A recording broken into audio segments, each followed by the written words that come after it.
सबसे पहले हम बात करते हैं टोटल आर्टिकल्स में। भारत के संविधान के अंदर टोटल भाग कितने हैं? सर भारत के संविधान के अंदर टोटल भागों की बात करूं तो 22 हैं। लेकिन अगर मैं बात करूं आज की डेट में, अगर ऑर्डर के हिसाब से आप जाओगे, क्रम के हिसाब से जाओगे, क्रम क्या होता है? 22वां, 23वां, 24वां, 25वां, 26वां। तो आज की डेट में क्रम के हिसाब से 22 ही है। लेकिन संख्या के हिसाब से अगर जाओगे, काउंट के हिसाब से अगर जाओगे, तो इसमें भाग हो चुके हैं आपके 25, क्योंकि कुछ उपभाग जुड़ चुके हैं। सेम चीज आर्टिकल्स के साथ है। आर्टिकल्स 395 थे प्रारंभिक तौर पर, लेकिन अगर मैं वर्तमान में बात करूंगा, अगर ऑर्डर के हिसाब से जाओगे तो 395 ही हैं। लेकिन अगर आप जाओगे काउंट के बेसिस पर तो इनकी संख्या 460 के आसपास पहुंच चुकी है। अब ये कैसे हो पाता है मैं बताऊं। उपभाग जुड़ जाते हैं, ठीक है, आर्टिकल सेम ही रहते हैं। इसमें आप ऐसे भी समझ सकते हो 23वां भाग कौन सा? कोई सा नहीं है। 24वां कोई सा नहीं है, लेकिन उपभाग है 14A, 4A, 9A, 9B ऐसे। तो सबसे पहले पहला भाग आपको देखने को मिलता है जिसके अंदर आर्टिकल जो पार्ट 1 है, इसके अंदर आपको आर्टिकल देखने को मिलते हैं 01 से 04। 01 से 04 ये संघ राज्य क्षेत्र के बारे में बात करता है कि भारत का विस्तार कहां से कहां तक है। तो देखिए पहले में लिखा हुआ है इंडिया दैट इज भारत। पहले में लिखा हुआ है India that is Bharat, India that is Bharat shall be union of state. That is Bharat क्या है? That is union of state है। इसको यूनियन ऑफ स्टेट घोषित किया गया है। क्या घोषित किया गया बाबूजी? इसको यूनियन ऑफ स्टेट घोषित किया गया, राज्यों का संघ घोषित किया गया है, और उसी में संघ के नाम और क्षेत्र का उल्लेखना है। आर्टिकल 2 में नए राज्य का प्रवेश है, कोई विदेशी भूमि भारत में शामिल होती है तो। आर्टिकल 3 में नए राज्यों के गठन के बारे में बात की गई है, मौजूदा राज्य के नामों में परिवर्तन की बात की गई है।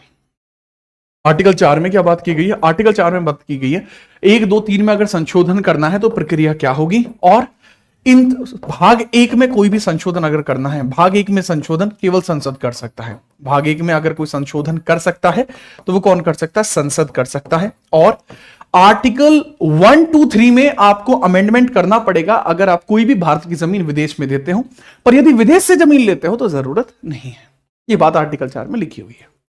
आगे आपको देखने को मिलता है भाग 2, पार्ट 2 आपको देखने को मिलता है, भाग 2 देखने को मिलता है जिसके अंदर नागरिकता है, सिटीजनशिप आपको देखने को मिलती है, सिटीजनशिप आपको देखने को मिलती है। आर्टिकल 5 से लेके 11 है, ठीक है। मैं थोड़ा बता देता हूं। आर्टिकल 5 में संविधान की शुरुआत में नागरिकता है कि संविधान की शुरुआत में नागरिकता कैसे होगी। इसमें बताया गया है कि जो भी व्यक्ति हो उसका जन्म भारत में हुआ हो, उसका वंश भारतीय हो, उसका जन्म भारत में हो, वंश भारतीय हो, या फिर 5 वर्ष से भारत में रह रहा हो, भारत में निवास हो। अब ये 5 वर्ष से भारत में निवास कब के लिए बात की गई है? बात की गई है कि भाई 26 जनवरी 1950 से 5 वर्ष पहले से भारत में रह रहा हो। आर्टिकल 6 क्या है? एक निश्चित व्यक्ति की नागरिकता के अधिकार जो पाकिस्तान से भारत में प्रवेश करते हैं। कहा गया था अगर कोई व्यक्ति 19 जुलाई 1948 से पहले भारत में आएगा तो वो स्वतः भारतीय नागरिक हो जाएगा, लेकिन अगर इसके बाद में आएगा तो परमिट चाहिए और 6 महीने का रजिस्टर्ड परमिट चाहिए होगा, और 6 मंथ का रजिस्ट्रेशन चाहिए होगा। 6 मंथ का रजिस्ट्रेशन भी इसमें चाहिए होगा, ये बात इसमें कही गई थी।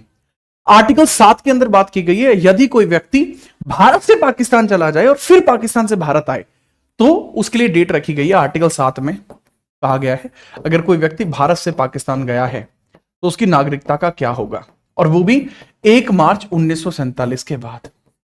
कहा गया कि अगर कोई व्यक्ति इस डेट के बाद पाकिस्तान गया है, वापस आना चाहता है, तो 6 महीने का रजिस्ट्रेशन और परमिट चाहिए होगी। इससे पहले गया है तो कोई इशू नहीं है, इस डेट से पहले आएगा तो हम एक्सेप्ट कर लेंगे। बहुत रेयर है पूछा जाए, बट यही पूछा जाता है। इसके बाद आर्टिकल 7 हो गया। आर्टिकल 8 में पर्सन ऑफ इंडिया ओरिजिन का उल्लेख है, जो भारतीय मूल के नागरिक हैं उनकी नागरिकता कैसे रहेगी, ये 8 में है। 9 में लिखा हुआ है कि विदेश की अगर नागरिकता ग्रहण कर लोगे तो भारत की नागरिकता खत्म हो जाएगी। 10 में लिखा हुआ है नागरिकता का अधिकार, कंटिन्यूएंसेस ऑफ राइट ऑफ सिटीजनशिप, बगैर कारण के आपकी नागरिकता को रद्द नहीं किया जाएगा। और आर्टिकल 11 में लिखा हुआ है कि नागरिकता के संबंधी जो भी प्रावधान है इन सब पर संसद ही कानून बना सकता है। नागरिकता के विषय में सबसे सर्वोच्च अधिकारी डीएम को माना गया है, होम मिनिस्ट्री के अधीन ही आता है। भारत में एकल नागरिकता है, ब्रिटेन से ली गई है।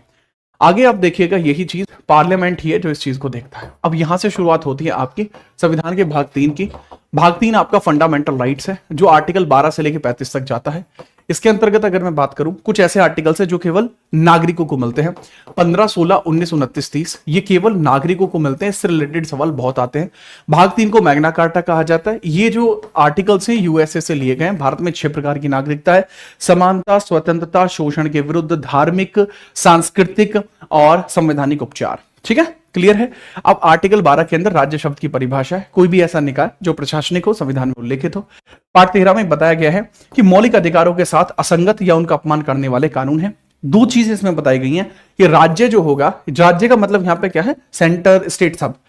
तो इसमें है कि केंद्र या सरकार, केंद्र सरकार ऐसे लॉज नहीं बनाएगी, ऐसे कानून नहीं बनाएगी, ऐसे लॉज नहीं बनाएगी, ऐसे लॉज नहीं बनाएगी जो, ऐसे लॉज नहीं बनाएगी जो फंडामेंटल राइट्स के अगेंस्ट हो, एफआरस के अगेंस्ट हो, ओके, का उल्लंघन करें, का उल्लंघन करें, उल्लंघन करें, का उल्लंघन करें, ऐसे रूल्स नहीं बनाए जा सकते। ठीक है, इसी में बताया गया है कि अगर आपके लॉ इनकंसिस्टेंट होते तो डेरोगेट हो जाएंगे। अगर आपने अपने मौलिक अधिकार के लिए किसी और का मौलिक अधिकार का हनन किया तो खत्म हो जाएंगे। Fundamental rights if inconsistent then it will be derogatory, derogatory मतलब खत्म हो जाना। आर्टिकल 14 में बताया गया इक्वलिटी बिफोर लॉ। अब यहां पर समझना, जैसे मैंने 6 प्रकार के अधिकार बताए हैं, मैंने बताया समानता यानी इक्वलिटी, समानता इक्वलिटी 14 से 18 तक जाएगा। फिर मैंने बताया स्वतंत्रता, स्वतंत्रता कहां से कहां तक जाएगा सर, ये 19 से लेके 22 जाएगा। शोषण के विरुद्ध मैंने बताया, शोषण यानी एक्सप्लॉइटेशन के अगेंस्ट, शोषण विरुद्ध बताया 23-24 जाएगा। धार्मिक मैंने बताया 25 से 28 जाएगा, धार्मिक बता रहा हूं तो ये 25 से लेके 28 जाएगा। सांस्कृतिक कहां से कहां तक जाएगा, सांस्कृतिक यानी कल्चरल जो जाएगा, अल्पसंख्यक अधिकार होते हैं 29 से 30 जाएगा। और संवैधानिक उपचार की अगर मैं बात करूं, कॉन्स्टिट्यूशनल रेमेडी की बात करूं, 32 जाएगा। संपत्ति का अधिकार 44 से संविधान संशोधन के द्वारा हटा दिया गया था। सबसे पहले इक्वलिटी बिफोर लॉ 14 में आ जाएगा, समानता का अधिकार है, कानून के समक्ष सभी समान होंगे। आर्टिकल 361 अपवाद है, राष्ट्रपति और राज्यपाल पर मुकदमा नहीं। आर्टिकल 105 संसद में भाषण पर मुकदमा नहीं। आर्टिकल 194 विधान सभा में भाषण पर मुकदमा नहीं। ये इसके अंतर्गत देखने को मिलते हैं। 15 में बताया गया धर्म, मूलवंश, जाति, लिंग के आधार पर कोई भी विभेद नहीं किया जाएगा, करेक्ट है। 16 में बताया गया है सार्वजनिक रोजगार के मामलों में अवसर की समानता रहेगी, अवसर की समानता रहेगी, इक्वलिटी रहेगी कि सबको बराबरी का मौका मिलेगा। अब इसमें 15 के में बताया गया कि पब्लिक रिसोर्सेज में कोई दिक्कत नहीं होनी चाहिए, सबके लिए है। 15 के 2 में बताया गया महिला व बच्चों के लिए विशेष अधिकार है। 15 के 4 में बताया गया SC, ST, OBC इन सब के लिए विशेष प्रावधान सरकार कर सकती है। सेम चीज 16 के 4 में किसी मेरिट का कम जाना 16 के 4 पर निर्भर करता है। 17 अस्पृश्यता का उन्मूलन है, छुआछूत का अंत रहेगा। 18 उपाधियों का उन्मूलन होगा, डॉक्टरेट की उपाधि एक्सेप्टेबल है, मिलिट्री उपाधि एक्सेप्टेबल है, पद्मश्री, पद्म भूषण, पद्म विभूषण या और भारत रत्न ये कोई अवार्ड नहीं है, ये कोई उपाधि नहीं है, अवार्ड है, इनका यूज किया जा सकता है। बालाजी राघवन केस 1996। 19 में बताया गया सभी नागरिकों को अधिकारों की गारंटी होगी। आर्टिकल 19 फर्स्ट का ए जो होता है ये अभिव्यक्ति की आजादी है, आप बोल सकते हैं जो चाहे। आर्टिकल 19 के फर्स्ट का बी ये लिखा गया है इसके अंदर कि भाई आप शांतिपूर्वक ढंग से एकत्रित हो सकते हैं। 91 का सी आप कोई संघ बना सकते हैं। 91 का डी भारत में कहीं भी घूम सकते हैं। 91 का ई भारत में कहीं भी बच सकते हैं। 91 का एफ संपत्ति का अधिकार था, फिलहाल में खत्म है। 91 का जी आप आजीविका चुनने के लिए स्वतंत्र हैं। आर्टिकल 20 इसमें अपराधों के लिए दो सिद्धि के संबंध में संरक्षण है। अपराधों के लिए कि अपराधों के लिए दो सिद्धि के बारे में संरक्षण रहेगा, उसके बारे में याद रखना होगा। चलिए आगे बढ़ते हैं, ठीक है। चलिए अर्जेंट कॉल था, मैं वीडियो को मैं कट नहीं मारना चाहता था, इसलिए चलिए मैंने कॉल पिक कर लिया।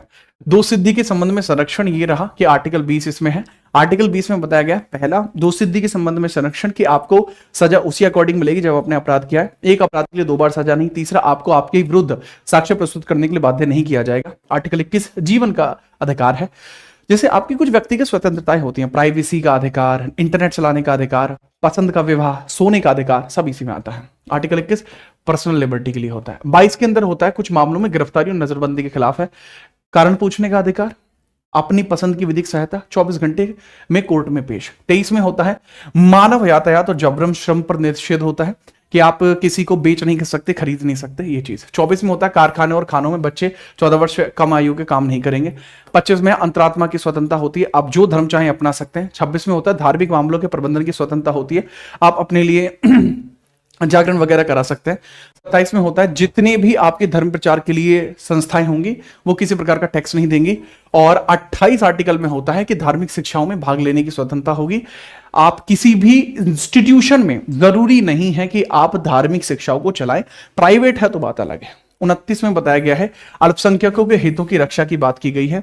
इसमें क्या होता है कि अल्पसंख्यकों को यह अधिकार है कि वो अपनी कल्चर को, अपनी सोसाइटी को, कल्चर व सोसाइटी को बचाएं, कल्चर व सोसाइटी को बचाएं, कल्चर व सोसाइटी को बचाएं। ये बात इसमें की गई है। अगला इसमें बताया गया है कि अल्पसंख्यकों का शैक्षणिक संस्थानों की स्थापना और प्रशासन का अधिकार भी दिया गया है। देखो, जितने भी मदरसे हैं उसमें शिक्षा का चलना यहां पर है, मदरसों का बनना आर्टिकल 30 में है। आगे बढ़िए, 32 में कॉन्स्टिट्यूशनल रेमेडीज हैं। आपको 32 के अंदर मिलता क्या है वो समझ लेना। 32 के अंदर चीजें आपकी कुछ इस प्रकार से चलती हैं आर्टिकल 32 के अंदर कि आपको 5 प्रकार की रिट मिलती हैं, habeas corpus, quo warranto, mandamus, prohibition और सैरिटोरैरी। ठीक है, 5 रिट्स हैं। आप मेरे बाकी लेक्चर्स देखेंगे, आपको समझ में आएगा पांचों रिट्स के बारे में क्या कुछ चीजें हैं। हाई कोर्ट भी रिट जारी कर सकता है और उसके लिए आपका आर्टिकल है, आर्टिकल नंबर कौन सा, 226। ठीक है, 5 रिट्स हैं। इसके बाद यहां से शुरुआत होती है 33, 34 और 35 की। आजकल आर्टिकल बहुत ज्यादा पूछा जाता है। 33 विशेष प्रावधान है, अगर आप किसी खुफिया एजेंसी में काम करते हैं तो आर्टिकल 19 आपको थोड़ा कम मिलेगा। आर्टिकल 34, कोई ऐसा क्षेत्र है जहां मार्शल लॉ लगा हुआ है तो वहां पर मौलिक अधिकार थोड़े संकुचित रहेंगे, आर्टिकल 22 नहीं होगा। 35, मौलिक अधिकार में कोई भी संशोधन करना है तो वो केवल संसद कर सकती है। बहुत बढ़िया। अब यहां से शुरुआत होते हैं आपके फंडामेंटल, किसके बारे में, आपके डीपीएसपी यहां से स्टार्ट होते हैं। तो डीपीएसपी यहां से स्टार्ट होते हैं। थोड़ा सा डीपीएसपी के बारे में भी चर्चा कर लेते हैं, डीपीएसपी किस प्रकार से काम करेंगे, तगड़े तरीके से इसके बारे में बात कर लेते हैं। डीपीएसपी के बारे में बात कर लेते हैं। ठीक है, अब डीपीएसपी हमारे यहाँ कितने कहां से लिए गए सर, आप सभी जानते हैं आयरलैंड से लिए गए। आर्टिकल 36 से लेके 51 डीपीएसपी भाग 4 है, भाग 4 है आपका डीपीएसपी है 36 से लेके 51। इसमें 36 में बताया गया है डीपीएसपी की परिभाषा आयरलैंड से लिए गए, एक राज्य को कल्याणकारी बनाते हैं और एक राज्य पर डीपीएसपी का प्रभाव क्या है, कल्याणकारी बनाता है। 37 में बताया गया डीपीएसपी गैर न्याय संगत है, आप इनको लेकर कोर्ट में नहीं जा सकते। जितने भी डीपीएसपी है, directive principle of state policy, नीति निर्देशक तत्व जो होते हैं, दे आर नॉन जस्टिकेबल, आप इसको लेकर कोर्ट में नहीं जा सकते, दिस इज नॉन जस्टिकेबल। ठीक है, याद रखना। 38 में बताया गया, 38 के अंदर बताया गया आर्थिक, सामाजिक व राजनीतिक प्रकार का न्याय दिलाना राज्य का कर्तव्य है, किसी व्यक्ति के साथ भेदभाव ना हो ये मतलब सुसज्जित करता है। इसके बाद 39 के अंदर कई सारे प्रावधान बताए गए, एक राज्य को कार्यकारी बनाने के लिए, एक राज्य को कल्याणकारी बनाने के लिए क्या क्या चाहिए। देखो, सभी नागरिक जितने भी हैं, 39 इसमें क्या है, 39 स्मॉल ए, 39 स्मॉल बी, 39 स्मॉल सी और 39 स्मॉल डी, इस प्रकार के ये बनते हैं। अब 39 ए के बारे में अगर अपन बात करते हैं, 39 ए के बारे में बात करते हैं, लाइवलीहुड का अधिकार है कि सरकार का यह कर्तव्य होगा सभी नागरिकों को लाइवलीहुड यानी मतलब आजीविका का साधन दे। 39 बी में है कि भाई ये अधिकार भी एक राज्य का है, ये कर्तव्य भी एक राज्य का है, वो सभी के लिए भौतिक संसाधनों को उपलब्ध कराएं। 39 के सी के अंदर बताया गया धन का संकेंद्रीकरण, सेंट्रलाइजेशन ना होने दें। और 39 के डी में बताया गया है कि भाई महिला व पुरुषों के लिए समान कार्य के लिए समान वेतन होगा। इसके बाद आता है आपका 40 ग्राम पंचायतों का गठन। 41 ये राइट टू वर्क होता है कुछ विशेष मामलों में, जैसे कोई व्यक्ति विकलांग है, वृद्ध है, बेरोजगार है, उसको काम देना राज्य का कर्तव्य है। 42 के अंदर होता है एक राज्य के अंदर कार्य कराने के लिए ह्यूमेन कंडीशन उपलब्ध कराना, ह्यूमेन कंडीशन उपलब्ध कराना कि भाई ऐसी कंडीशन आप लोगों के लिए उपलब्ध कराएंगे कि वो वहां पे काम कर पाए। ह्यूमन कंडीशन, महिलाओं को अगर मैटरनिटी लीव चाहिए, बच्चा होने के बाद छुट्टियां चाहिए तो वो आर्टिकल 42 के थ्रू ही मिलती हैं। 43 में लिविंग वेजेस वर्कर, श्रमिकों के लिए जीवित मजदूरी आदि उपलब्ध कराना। अब एक 39 ए होता है, एक 43 ए होता है। ये कब जोड़े गए थे सर, 42 सीए 1976 के द्वारा इसको जोड़ा गया था। है क्या दरअसली 39 में बताया गया निःशुल्क विधिक सहायता, फ्री लीगल एड के बारे में बात की गई, फ्री लीगल एड के बारे में बात करिए, निःशुल्क विधिक सहायता 39 ए है। इसके अलावा 43 होता है उद्योगों में मजदूरों का प्रबंधन भी आपको देखने को मिल जाता है। 43 ए जैसा मैंने बताया उद्योग में मजदूर प्रबंधन। 44 के अंदर यूनिफॉर्म सिविल कोड है, सभी नागरिकों के समान, पहले गोवा में उत्तराखंड में भी है। 45 के अंदर बताया गया बच्चों के लिए मुफ्त और अनिवार्य शिक्षा का प्रावधान है। 46 में बताया गया SC ST के लिए विशेष प्रावधान किए जा सकते हैं।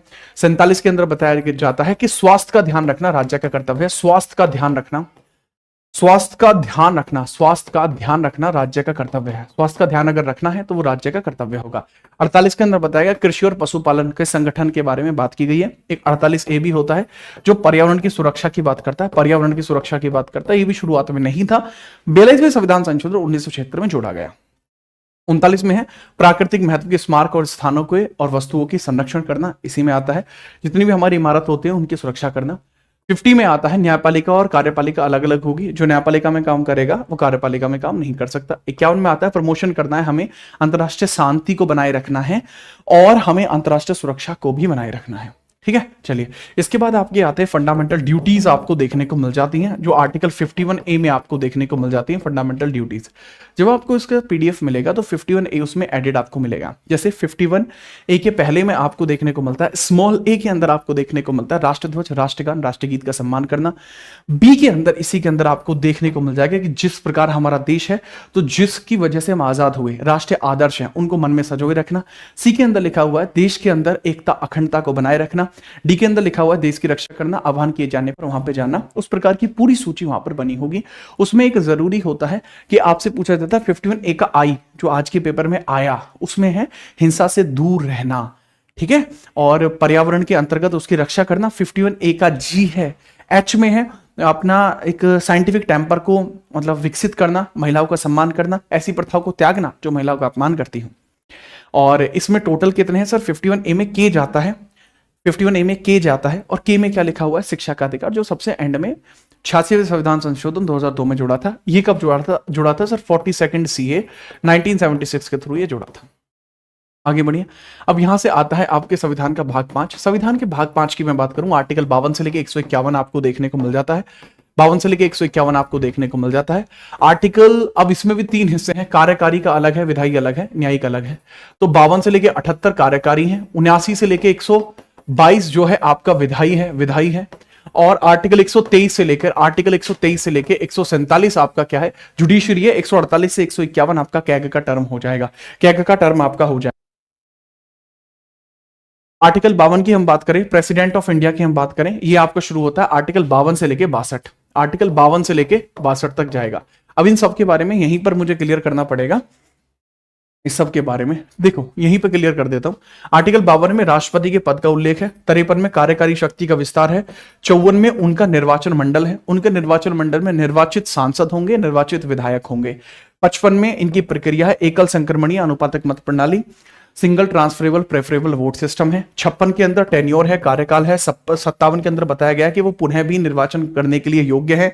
58 में बताया गया है कि उनके पद पर रहने के लिए कुछ शर्तें चाहिए, 35 वर्ष आयु हो, लोकसभा सदस्य बनने की क्षमता हो, पागल दिवालिया ना हो, लाभ के पद पर ना हो। 59 में कुछ शर्तें बताई गई हैं, पद पर रहते हुए कोई लाभ का पद धारण नहीं कर सकते, प्लस ऑफिस उनका जो होना चाहिए वो राजधानी, सुप्रीम कोर्ट, संसद के पास हो यानी दिल्ली हो। 60 के अंदर इनकी शपथ का उल्लेख किया गया है, जो 60 है आर्टिकल, उसमें शपथ बताई गई है। 61 में बताया गया है उन पर महाभियोग दोनों सदनों से पारित होना चाहिए, 2/3 बहुमत की आवश्यकता होती है, और यह प्रक्रिया हमने अमेरिका से ली थी। 62 के अंदर लिखा हुआ है कि अगर पद खाली हो जाएगा तो उपराष्ट्रपति उनके स्थान पर काम करेगा। ठीक है, तो इसके बारे में मैंने संपूर्णतः आपको जानकारी दी।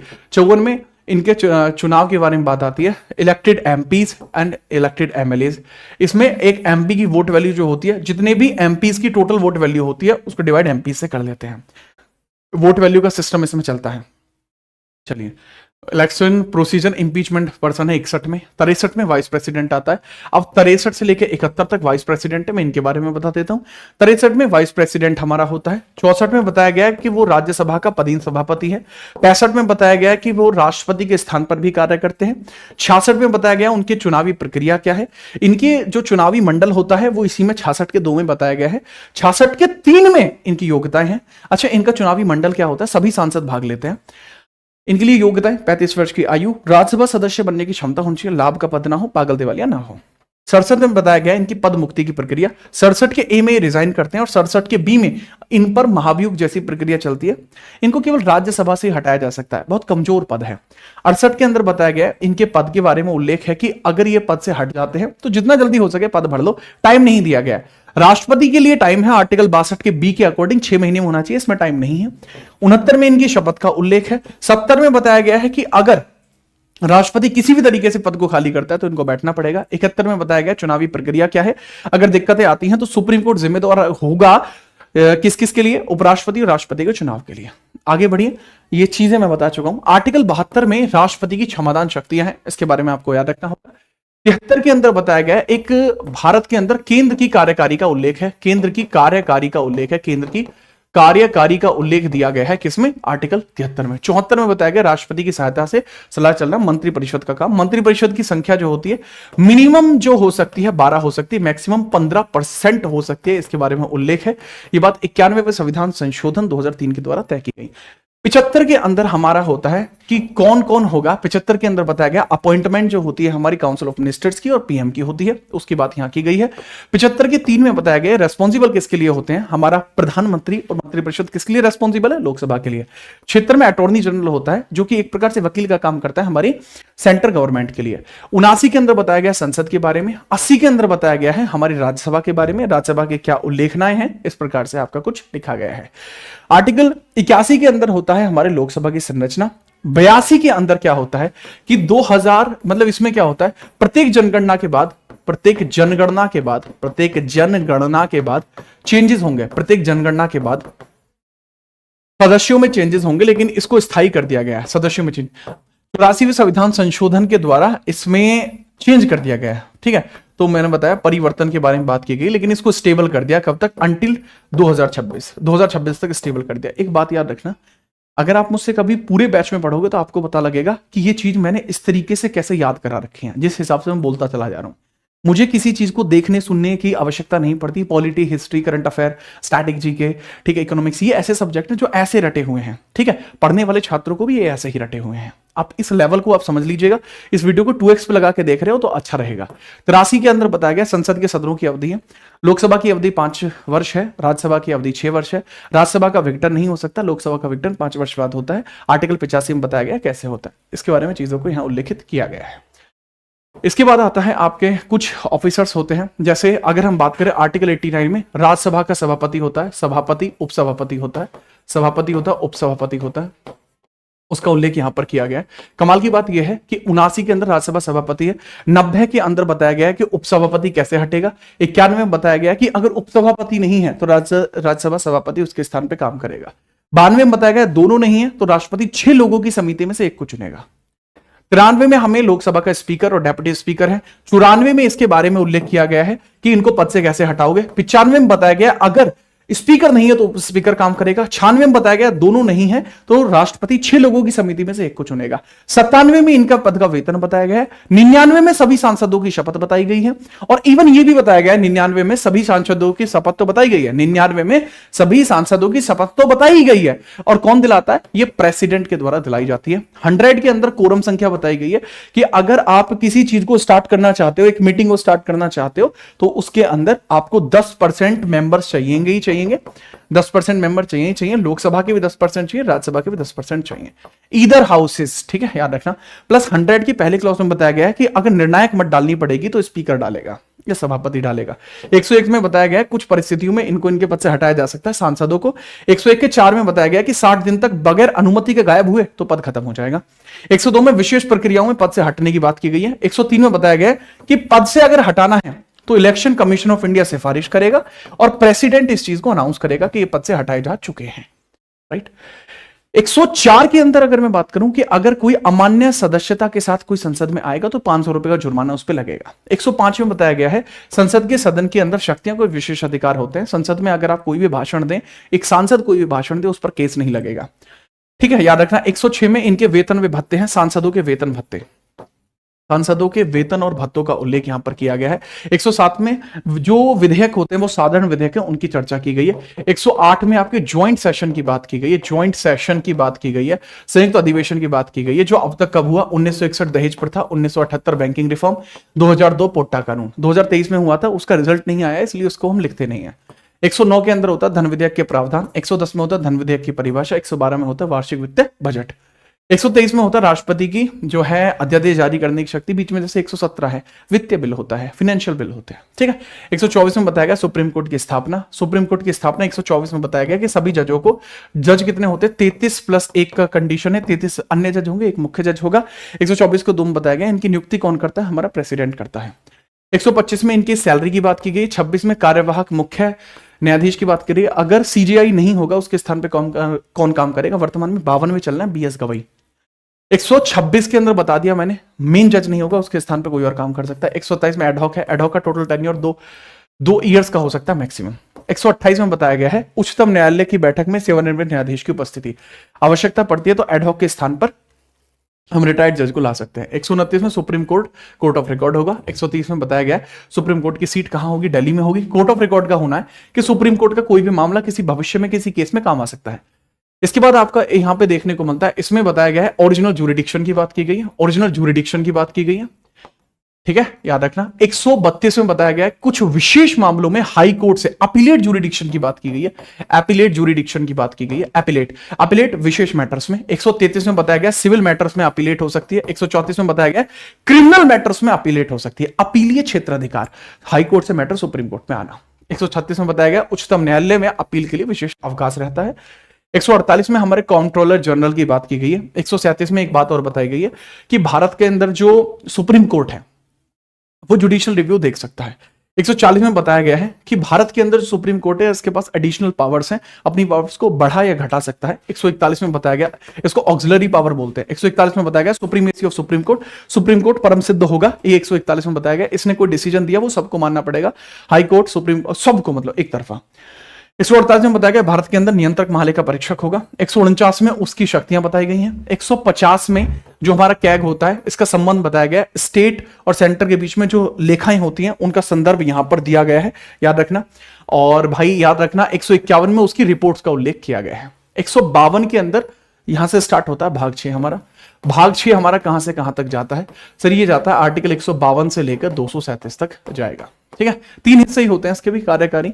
अब 152 से लेकर 167 तक जाएगा कार्यकारी, 168 से लेकर 212 तक जाएगा आपका विधायी, और 213 से 237 तक क्या जाएगा भाई जी, 237 तक आपका क्या जाएगा, जो हमारा न्यायिक टर्म होता है एक राज्य में।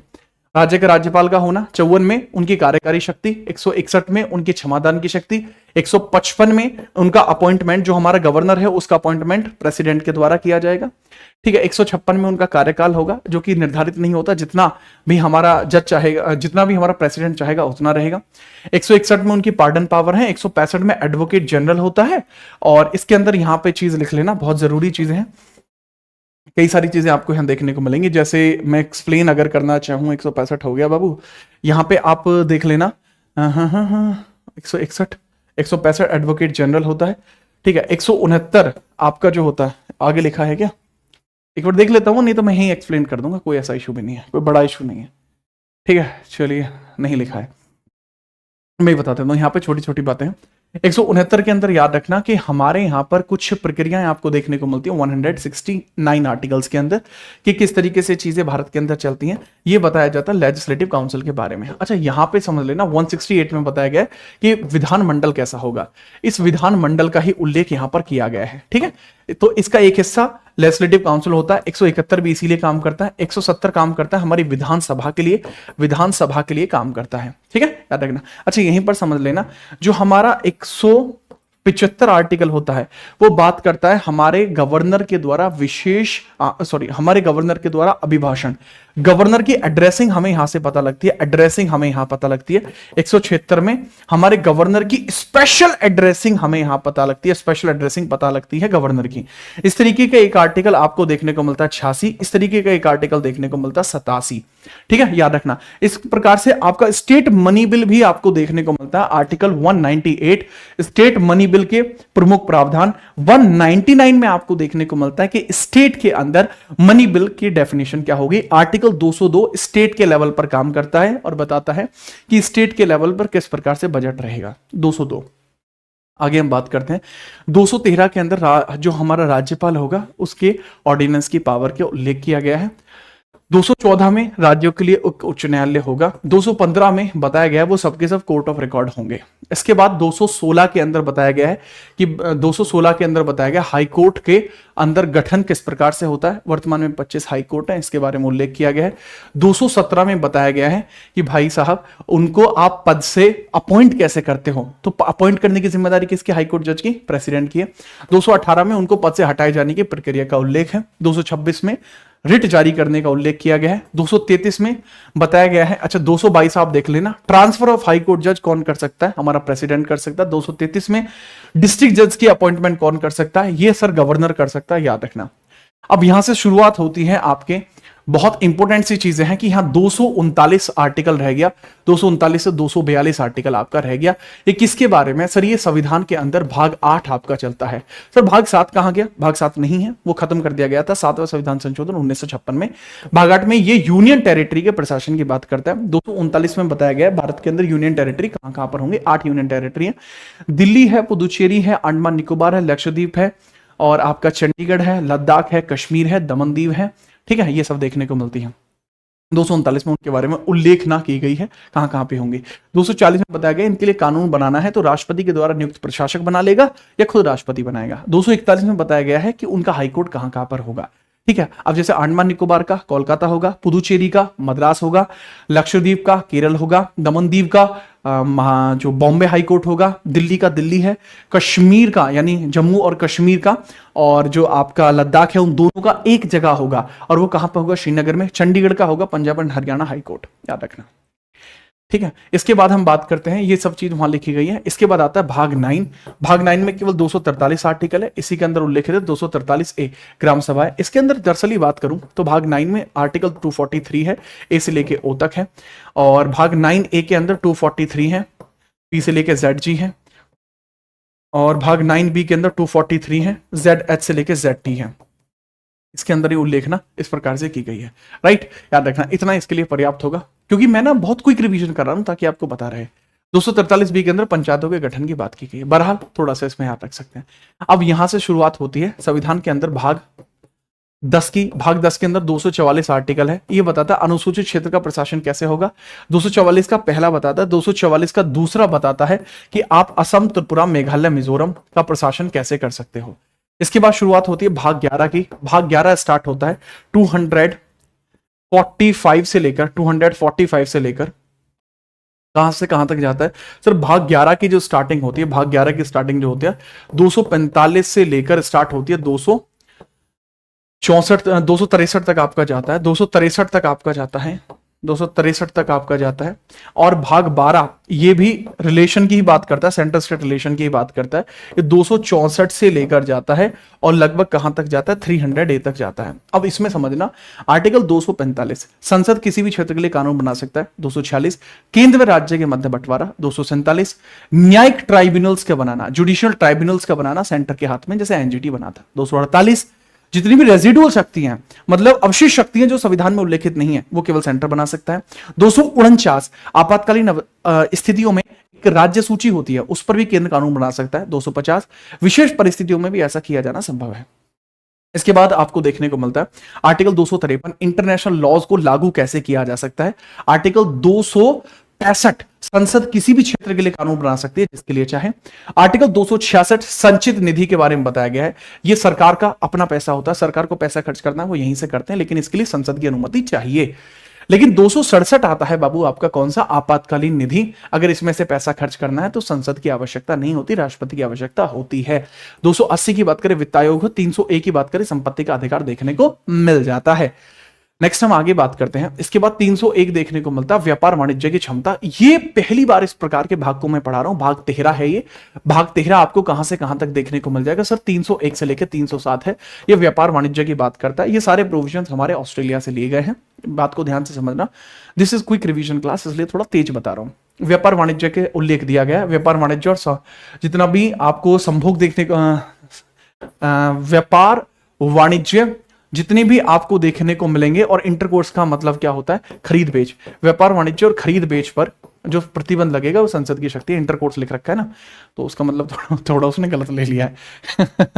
चलिए भाग 14 की बात करते हैं। भाग 14 आपका किससे रिलेट करता है सर? ये सिविल सर्विसेज से रिलेट करता है, जो आर्टिकल 308 से स्टार्ट होगा और 323 तक जाएगा। इसके अंदर आपको देखने को मिल जाएगा सबसे पहले आर्टिकल 312 ऑल इंडिया सर्विसेज, 315 में देखने को मिल जाएगा यूनियन पब्लिक सर्विस कमीशन और state public service commission, joint public service commission. 316 में उनके पद पर जो बैठने वाला अधिकारी होगा वो कौन अपॉइंट करेगा? सेंटर में प्रेसिडेंट करेगा, स्टेट के अंदर गवर्नर करेगा। हटाने की प्रक्रिया दोनों ही प्रेसिडेंट के पास है, याद रखना। पद की उल्लेखना करूं, 6 वर्ष का कार्यकाल होता है। सेंटर में वो 65 वर्ष तक रहेगा, स्टेट में वो 62 तक मैक्सिमम रह सकता है। ये बात की गई है 316 में। हटाने के लिए पूरी प्रक्रिया राष्ट्रपति पर निर्भर करेगी। 323 में बताया गया प्रशासनिक न्यायाधिकरण का बनना है, इसको कैट बोलते हैं, प्रशासनिक न्यायाधिकरण को, सेंट्रल एडमिनिस्ट्रेटिव के बारे में बात करते हैं। इसमें रिपोर्ट्स का उल्लेख भी किया जाता है। इलेक्शन शुरुआत होते हैं भाग 15 से। भाग 15 में इलेक्शंस की स्टार्टिंग होती है, भाग 15 में इलेक्शंस की स्टार्टिंग होती है। 324 से लेकर 329 तक जाते हैं। मैं बता दूं 324 में हमारे इलेक्शन कमीशन का बनना है, जो 25 जनवरी 1950 में बना था। 325 में रिपोर्ट का बनना है, या कह सकते हैं जो हमारी वो होती है ना इलेक्टोरल रोल होता है, उसके बनने के बारे में बात की गई है। किसी प्रकार का भेदभाव उसमें नहीं किया जाएगा। ठीक है, ये चीज है कि जब आप रिपोर्ट बनाएंगे किसी में प्रकार का भेदभाव नहीं होना चाहिए। 326 में बताया गया लोगों के सदन और राज्यों के विधानसभा के चुनाव में वयस्क मताधिकार का प्रयोग होगा। इसी को बोलते हैं right to vote. Right to vote बोला जाता है। यह एक आपका संवैधानिक विधिक दोनों प्रकार का अधिकार है। 327 के बारे में अगर हम देखेंगे कि विधानमंडल के चुनाव जो है वो किस प्रकार से होते हैं, वो 327 में लिखा हुआ है। 328 के अंदर बताया गया है कि कोई भी मैटर अगर गांव के, मतलब कोई भी मैटर अगर राज्यों के चुनावों पर करना है तो वो विधानमंडल से सलाह लेके किया जाएगा। राइट, ये चीज है। 338 में बताया गया संघ की आधिकारिक भाषा। अब ये 338 कहां से आया? देखो यहां पे कुछ आर्टिकल्स आपके हैं, जैसे आपके हम बात करेंगे भाग 16 के बारे में। भाग 16 बहुत जरूरी है। 330 से स्टार्ट होता है और 330 से स्टार्ट होता है, ये गलत लिखा हुआ है बच्चे, 343 होना चाहिए थे। 330 से स्टार्ट होता है, 342 तक जाता है। और ये किससे रिलेट करेगा सर जी? ये रिलेट करेगा कुछ जातियों के लिए विशेष प्रावधान। 330 में लोकसभा में SC ST की सीटें, 84 सीटें SC और 47 सीटें ST। 331 में एक एंग्लो इंडियन है, वो रद्द कर दिया गया 2019 से 104वां संविधान संशोधन।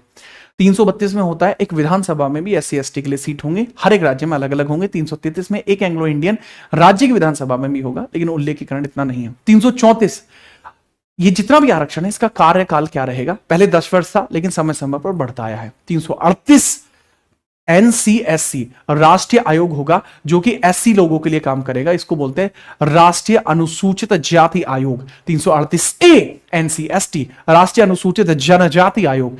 338B NCBC national commission for backward classes पिछड़ा वर्ग के लिए राष्ट्रीय आयोग। 340 NCOBC राष्ट्रीय आयोग अन्य पिछड़ा वर्ग। ये आपको देखने को मिलता है 338 से 338B और 340 में।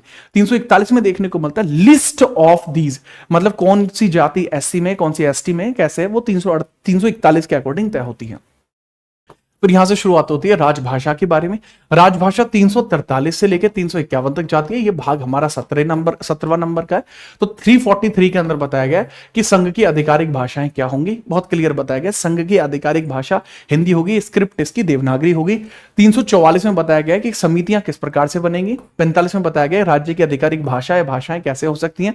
348 में बताया गया कि जब तक हमारी कोई ऑफिशियल लैंग्वेज नहीं हो जाएगी तब तक कोर्ट की लैंग्वेज आपकी इंग्लिश ही रहेगी। 351 में बताया गया है हिंदी भाषा के विकास करने के लिए निर्देश दिए गए हैं। 350A में बताया गया है कि जितनी भी प्राइमरी एजुकेशन है वो मातृभाषा में होनी चाहिए। इसके बाद हम आगे बढ़ते हैं, भाग 18 की तरफ चलते हैं। आपातकाल के अंदर 352 से स्टार्ट होता है, 360 तक जाता है। 352 में बताया गया आपातकाल के बारे में। 353 में एक बात बताई गई है कि आपातकाल के समय में अगर कोई भी कानून स्टेट लिस्ट पे बनाना है तो केंद्र बना सकता है, लेकिन वो 6 महीने तक वैलिड रहेगा।